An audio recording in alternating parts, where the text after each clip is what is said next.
Welcome to the Adventures of Myra and Asher! Halloween 2023 Trick or Treat! So ito na nga, yan ano, ito yung decor namin sa may bintana, tapos ito naman sa pinto. So actually, wala naman kami talagang balak. So parang nandun lang ako sa grocery. So kakagulo yung mga tao, bumibili sila ng mga ganyan. So ayun, bumili din kami. Sabi ko, baka pwede na kasi tagal na rin namin hindi nagaganito, no? Saka maganda na rin yung may decor dito kung nakatira kayo sa condo para alam ng mga bata kung saan sila kakataw. Kasi may nabasa ako doon sa page na group namin dito sa condo na to.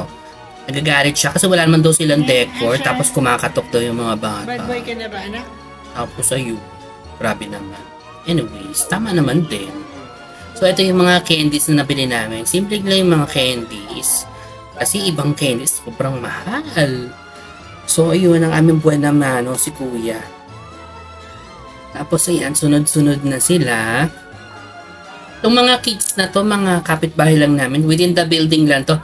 Kasi malayong-malayo na kami dun sa, tawag doon, sa admin or sa clubhouse. Kaya, yung mga kapitbahay lang din namin na nagpunta dito.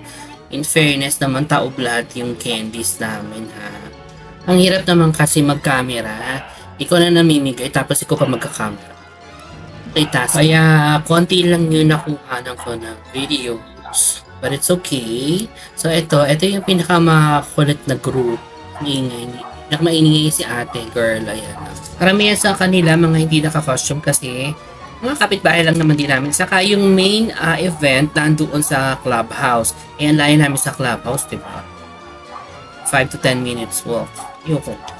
So, yun. So, next year, I think, mas bobongga namin decor. Wala lang. Gusto ko lang. So, again, happy Halloween from Myra and Asher. Bye!